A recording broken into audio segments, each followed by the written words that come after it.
দেবস academy YouTube চ্যানেলে সকলকে স্বাগত।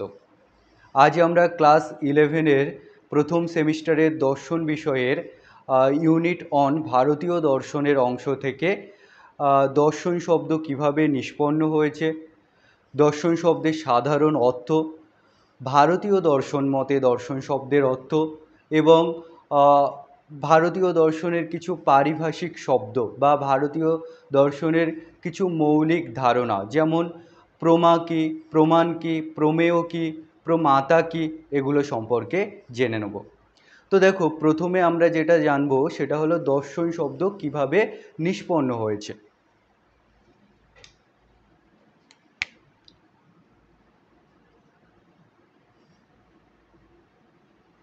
তো দেখো, দৃশ ধাতু, এই সংস্কৃত দৃশ ধাতুর অর্থ কি? দৃশ ধাতুর অর্থ হলো দেখা। এই দৃশ ধাতুর উত্তর অনট প্রত্যয় যুক্ত করে দর্শন শব্দটা নিষ্পন্ন হয়েছে, অনট। তবে তোমাদের একটা জিনিস জেনে রাখতে হবে যে এই যে অনট প্রত্যয়, এই অনট প্রত্যয় কিন্তু পাণিনি সম্মত প্রত্যয় নয়। পাণিনি মতে দৃশ ধাতুর উত্তর লুট প্রত্যয় করে, লুট প্রত্যয় যুক্ত করে দর্শন শব্দটা নিষ্পন্ন হয়েছে। তাই দৃশ যুক্ত অনট যেমন দর্শন সঠিক, এটা অপাণিনীয় ব্যাকরণ অনুসারে, আর দৃশ যুক্ত লুট এটা পাণিনীয় ব্যাকরণ অনুসারে। তো দেখো, উভয় কিন্তু দর্শন।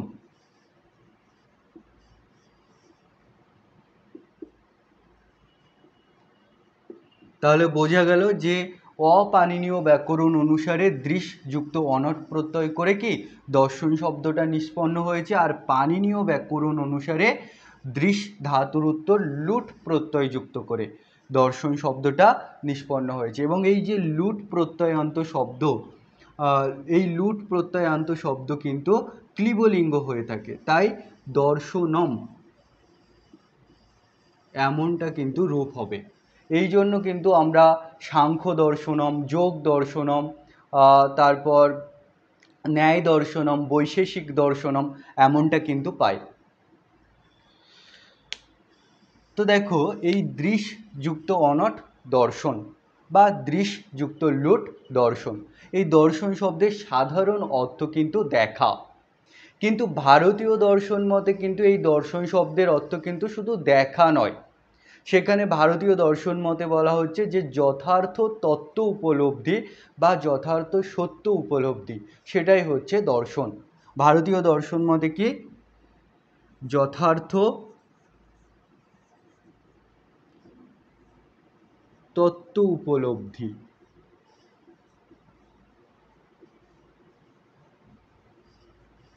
বা যথার্থ সত্য উপলব্ধি,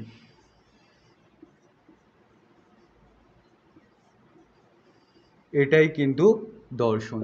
এই যথার্থ তত্ত্ব উপলব্ধি বা যথার্থ সত্য উপলব্ধি কি?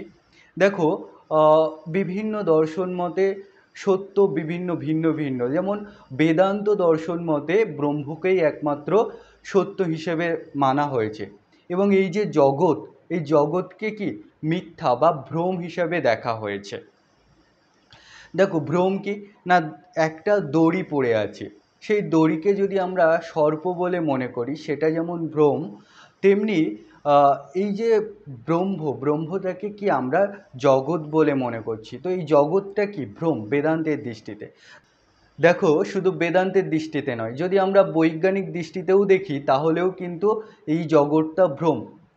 দেখো, আমরা সাধারণত কি আকাশ সাদা সাদা দেখি, যে সাদা বা নীল বর্ণের, কিন্তু আদৌ কি আকাশ তেমনটা আছে? নেই তো। আকাশ বলে তো তেমন কিছু নেই, মানে শূন্যস্থান বা বায়ু আছে, সেটাকেই কি আকাশ বলে আমরা মানে বলছি। কিন্তু আমরা তো দেখতে পাই যে আকাশ সাদা সাদা আছে, একটু নীল বর্ণের আছে, এমনটা তো দেখতে পাই না। কিন্তু সেটা ভ্রম।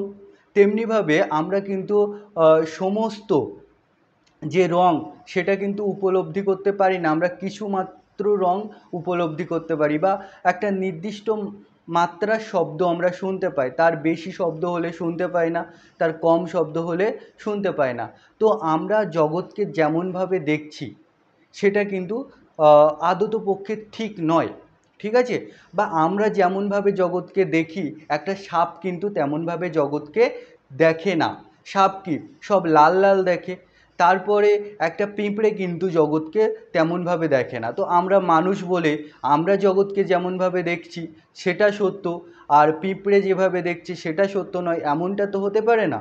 বা একটা সাপ যেভাবে জগৎকে দেখছে সেটা সত্য নয়, সেটা তো হতে পারে না, কারণ আমরা নির্দিষ্ট মাত্রার শব্দ শুনতে পাই, তার বেশি শব্দ হচ্ছে কি হচ্ছে না, গাছেরা কথা বলতে পারে কি পারে না, বা গাছেদের ভিতরে শব্দ হয় কি না সেগুলো আমরা জানতে পারি না, কারণ কি আমরা নির্দিষ্ট মাত্রার কি শব্দ শুনতে পাই।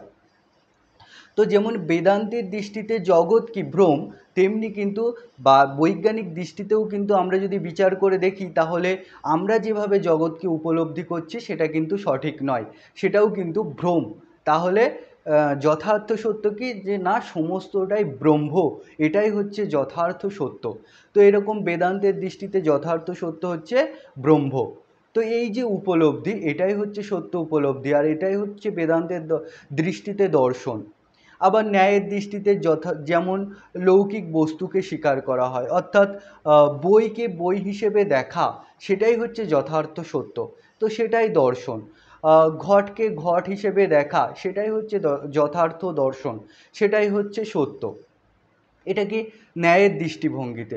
দড়িকে দড়ি হিসেবে দেখা, এটাই কি যথার্থ সত্য বা যথার্থ সত্য উপলব্ধি, সেটাই হচ্ছে দর্শন। এবং আমরা যদি দড়িকে সর্প হিসেবে মনে করতাম অন্ধকারে বা ভুলবশত, তাহলে কিন্তু সেটা দর্শন হতো না। তাহলে এই রকমভাবে বিভিন্ন দর্শনের দৃষ্টিভঙ্গিতে যথার্থ সত্য উপলব্ধি বা যথার্থ তত্ত্ব উপলব্ধি হলো দর্শন। বোঝা গেল জায়গাটা? তো আমরা দেখলাম যে দৃশ ধাতুর উত্তর বা পরে অনট প্রত্যয় যুক্ত করে বা লুট প্রত্যয় যুক্ত করে দর্শন শব্দটা নিষ্পন্ন হচ্ছে। এবং দর্শন শব্দের সাধারণ অর্থ কি? দর্শন শব্দের সাধারণ অর্থ হলো দেখা। এবং ভারতীয় দর্শনের দৃষ্টিতে দর্শন শব্দের অর্থ হলো যথার্থ তত্ত্ব উপলব্ধি বা যথার্থ সত্য উপলব্ধি। এবং যথার্থ সত্য উপলব্ধি বা তত্ত্ব উপলব্ধি কি সেটা আমরা জানলাম। এবার আমরা ভারতীয় দর্শনের কিছু মৌলিক ধারণা বা ভারতীয় দর্শনের কিছু পারিভাষিক শব্দ, যেমন প্রমা কি, প্রমাণ কি, প্রমেয় কি, প্রমাতা কি, এগুলো সম্পর্কে জেনে নেব। তো দেখো, আমরা যেটা প্রথমে জানবো সেটা হলো প্রমা কি। প্রমা, যথার্থ যে জ্ঞান, সেই যথার্থ জ্ঞানকে কি বলা হয়? প্রমা বলা হয়। যথার্থ জ্ঞানকে প্রমা বলা হয়। এই প্রমার আরেক নাম হলো প্রমিতি। তাহলে যথার্থ জ্ঞানকে প্রমা বা প্রমিতি বলা হয়। তো দেখো, যথার্থ জ্ঞানকে কি বলা হয়? প্রমা বা প্রমিতি। প্রমার আরেক নাম কি? প্রমিতি। তো দেখো, এই যে প্রমা, এই প্রমা প্রসঙ্গে তর্ক সংগ্রহ গ্রন্থে বলা হয়েছে যদ্বতী তৎপ্রকারক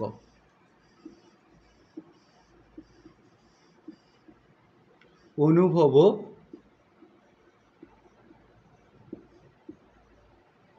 যথার্থ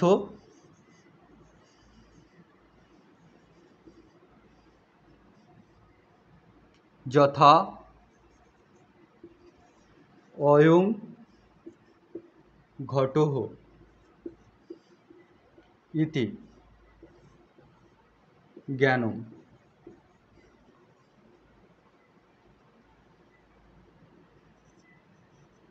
শৈব স এব প্রমা ইত্যুচ্যতে।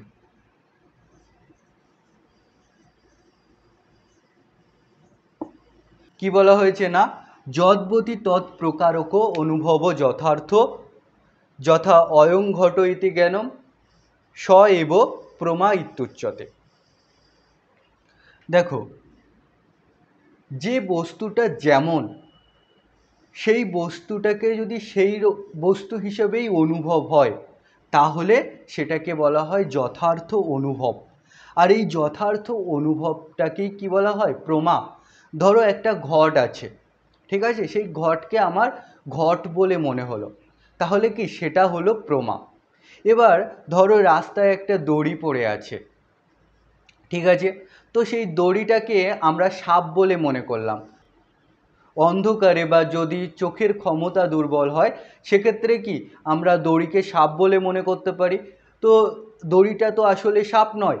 তো সেই দড়িটাকে সাপ বলে মনে করা, এই যে সাপ বলে অনুভব হলো, এটা কিন্তু যথার্থ অনুভব নয়। তাই এটা কিন্তু প্রমা হবে না, এটা কি অযথার্থ অনুভব, এটা হচ্ছে অপ্রমা।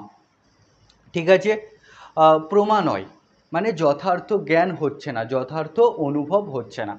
তো একটু আগে আমরা জানলাম যে যথার্থ জ্ঞানকে প্রমা বলে।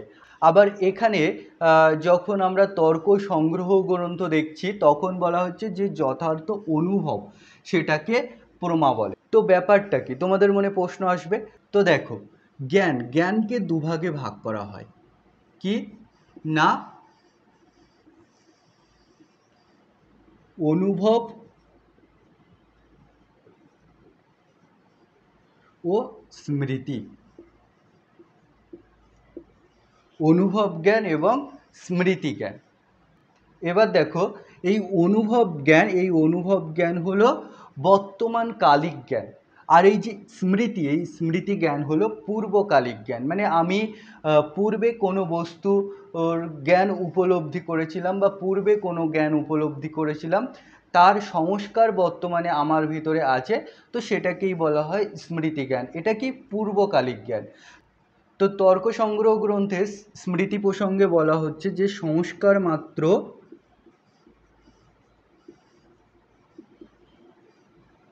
জন্যং জ্ঞানম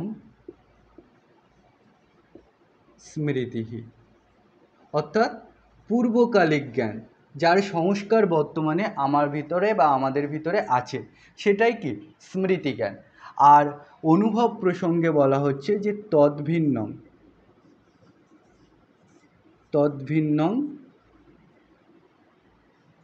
জ্ঞানম অনুভব। অর্থাৎ এই স্মৃতিজ্ঞান বাদে যে বর্তমান কালিক যে জ্ঞান, তো আমাদের সামনে একটা বই আছে, সেই বইয়ের জ্ঞান আমাদের হলো, বা মোবাইল আছে সেই মোবাইলের জ্ঞান আমাদের হলো বর্তমানে এখন, তো সেটাই হচ্ছে কি অনুভব। আর এই স্মৃতিটা কি, এই স্মৃতিটা হলো পূর্বকালিক জ্ঞান, মানে পূর্বে আমাদের এই অনুভবটা হয়েছিল, সেটা বর্তমানে কি তার সংস্কার আমাদের ভিতরে আছে, বর্তমানে সেটা স্মৃতি। তো কোনো দর্শনে এই স্মৃতি জ্ঞান এবং অনুভব জ্ঞান, যথার্থ স্মৃতি এবং যথার্থ অনুভব, সেটাকে কি বলা হয়, প্রমা বলা হয়। আবার কোনো দর্শনে, বেশিরভাগ দর্শনেই শুধুমাত্র যথার্থ যে অনুভব সেটাকেই প্রমা বলা হয়। তো সেই জন্য যথার্থ জ্ঞানকে প্রমা বললেও সঠিক, যথার্থ অনুভবকেও প্রমা বললেও সঠিক। যেমন বেদান্ত পরিভাষা গ্রন্থ, সেখানে বলা হচ্ছে যে অনধিগত অবাধিত অর্থ বিষয়ক জ্ঞানোত্তম প্রমাত্তম। তারপরে আবার পরেই বলছে স্মৃতি সাধারণান্তু অবাধিত বিষয় জ্ঞানোত্তম। তো দেখো এখানে কি না, এখানে তোমাদের যেমন যথার্থ যে অনুভব সেটাকেও যেমন প্রমা বলা হচ্ছে, তেমনি যথার্থ স্মৃতি সেটাকেও কি প্রমা বলা হচ্ছে। তো এই জন্য যথার্থ জ্ঞানকে কিন্তু প্রমা বলা হয়, আবার বেশিরভাগ দর্শনের যথার্থ অনুভবকে প্রমা বলা হয়। তাই যথার্থ জ্ঞান থাকুক বা যথার্থ অনুভব থাকুক, উভয়ই কিন্তু প্রমা, এটা কিন্তু সঠিক। বোঝা গেল জায়গাটা। তো দেখো এবার আমরা প্রমাণ কি সেটা জেনে নেব।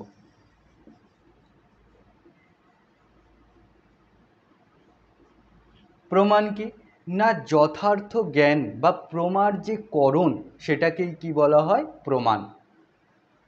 যথার্থ জ্ঞান বা প্রমার যে করণ সেটাকেই বলা হয় প্রমাণ। তো এই প্রমাণ প্রসঙ্গে তর্ক সংগ্রহ গ্রন্থে কি বলা হচ্ছে না, প্রমাকরণং প্রমাণম, প্রমাকরণং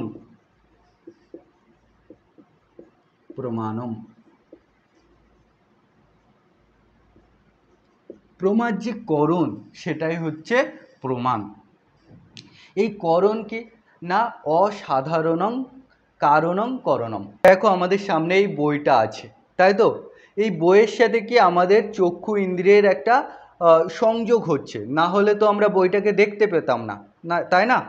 তো এই যে চক্ষু ইন্দ্রিয়ের সাথে বইয়ের যে সংযোগ, সেটাই কিন্তু অসাধারণ কারণ। এটাই কিন্তু হচ্ছে প্রমাণ। এই বইয়ের জ্ঞানের ক্ষেত্রে কি এটাই প্রমাণ। এছাড়াও কিন্তু আরও কারণ আছে, যেমন লাইট। এই লাইট না থাকলে আমরা বইটাকে দেখতে পেতাম না, বা আমাদের শুধু ইন্দ্রিয় যদি না থাকতো তাহলেও আমরা বইটা দেখতে পেতাম না। কিন্তু শুধু ইন্দ্রিয়, শুধু বা বইটাও যদি না থাকতো তাহলেও কিন্তু আমরা বইটা দেখতে পেতাম না। তো তাহলে শুধু ইন্দ্রিয়, শুধু বিষয় বা আনুষঙ্গিক যেমন লাইট, এইটা কিন্তু এই কারণগুলো কিন্তু অসাধারণ কারণ নয়, ঠিক আছে? এগুলো কি এক একটা কারণ, এবং এই আলোর উপস্থিতিতে চক্ষু ইন্দ্রিয়ের সাথে বইয়ের যে সন্নিকর্ষ হচ্ছে সেটাই কিন্তু অসাধারণ কারণ। তো এই বইয়ের জ্ঞানের ক্ষেত্রে কি সেটাই কারণ, সেটাই কি অসাধারণ কারণ, এবং সেটাই হচ্ছে করণ। বোঝা গেল জায়গাটা? তো সেটাই হচ্ছে এই বইয়ের যে প্রমা জ্ঞান, যথার্থ জ্ঞান, বইকে আমরা বই হিসেবে উপলব্ধি করছি। এই যথার্থ জ্ঞান বা প্রমার ক্ষেত্রে এই যে ইন্দ্রিয় এবং বইয়ের যে সন্নিকর্ষ, সেটাই কিন্তু প্রমাণ। এবার আমরা প্রমেয় কি সেটা জেনে নেব। প্রমেয়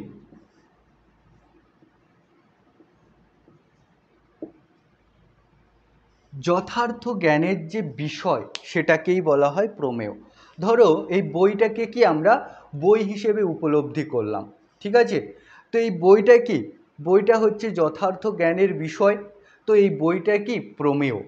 যদি আমরা একটা দড়ি পড়ে আছে, সেই দড়িকে যদি সর্প হিসেবে মনে করতাম, তা সর্প তো সেখানে নেই, তাহলে কি আমাদের যথার্থ অনুভব সেখানে হচ্ছে না। তো যে সর্প বলে মনে করছি ওটা সর্প, তাহলে এই যে সর্পের জ্ঞান হচ্ছে এটা তো যথার্থ জ্ঞান নয়, তাই কিন্তু ওটা প্রমেয় হবে না, ঠিক আছে? যদি আমরা দড়িকে দড়ি বলে মনে করতাম তাহলে ওই দড়িটা প্রমেয় বস্তু হতো, প্রমেয় হতো। বোঝা গেল? তো যথার্থ জ্ঞানের যে বিষয়, ধরো এই বইটাকে বই বলে মনে করছি, এই পেনটাকে পেন বলে মনে করছি, তো এটাই হচ্ছে কি যথার্থ জ্ঞানের বিষয়। আমাদের পেনটাকে একটা লাঠি বলে মনে হচ্ছে না, পেন বলেই মনে হচ্ছে, তাহলে কি এটা যথার্থ জ্ঞানের বিষয় হচ্ছে, তাই এটা কিন্তু প্রমেয়। বা এইটা হচ্ছে কি, এই বইটাকে আমরা বই হিসেবে মনে করছি, যথার্থ জ্ঞান আমাদের হচ্ছে, তাই কি এই বইটা হচ্ছে প্রমেয় বস্তু বা প্রমেয়। যথার্থ জ্ঞানের যে বিষয় সেটাকেই বলা হয় প্রমেয়। তো আমরা প্রমেয় সম্পর্কে জানলাম। এবার আমরা প্রমাতা কি সেটা জেনে নেব। দেখো এই বইটা আমার সামনে আছে, তাহলে বইয়ের জ্ঞানটা কার হচ্ছে? আমার হচ্ছে, ঠিক আছে? তাহলে আমি হলাম প্রমাতা। এই যথার্থ জ্ঞানের যে কর্তা, ঠিক আছে, যার যথার্থ জ্ঞানটা হচ্ছে সেই কিন্তু প্রমাতা। বোঝা গেল?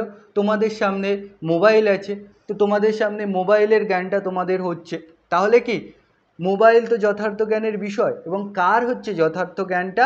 তোমাদের হচ্ছে, তাহলে তোমরা হচ্ছে কি সেই মোবাইলের জ্ঞানের ক্ষেত্রে প্রমাতা। বোঝা গেল? এই বইয়ের যথার্থ জ্ঞান আমার হচ্ছে, তাহলে বইয়ের ক্ষেত্রে কি বই, এটা একটা বই, এইরূপ যথার্থ জ্ঞানের ক্ষেত্রে আমি হচ্ছে প্রমাতা, ঠিক আছে? আমি জানছি জ্ঞানটা কার হচ্ছে, যথার্থ জ্ঞানটা কার হচ্ছে? আমার হচ্ছে, তাহলে আমি হলাম প্রমাতা। অর্থাৎ যথার্থ জ্ঞানের যে কর্তা, অর্থাৎ যে যথার্থ জ্ঞানটা লাভ করছে সেই হচ্ছে প্রমাতা। এই প্রমাতা কিন্তু প্রমাতৃ শব্দ থেকে এসছে। প্রমাতৃ শব্দটা জেনে রাখবে, প্রমাতৃ। এই প্রমাতৃ শব্দের প্রথমার একবচনে কি হয়? প্রমাতা হয়। বোঝা গেল? যেমন পিতৃ শব্দ, তার প্রথমার একবচনে কি হয়? পিতা হয়। তেমনি কি প্রমাতৃ শব্দ, প্রমাতৃ শব্দ সেখানে প্রথমার একবচনে হচ্ছে প্রমাতা। অর্থাৎ যথার্থ জ্ঞানের যে কর্তা বা জ্ঞাতা সেই হচ্ছে কি প্রমাতা। বোঝা গেল? তো আজ এই পর্যন্ত। যদি ভিডিও ভালো লেগে থাকে এবং ভিডিও থেকে তোমরা যদি উপকৃত হয়ে থাকো তাহলে অবশ্যই কিন্তু চ্যানেলটিকে সাবস্ক্রাইব করে নেবে এবং ভিডিওটা সবার কাছে শেয়ার করে দেবে, ঠিক আছে? ধন্যবাদ।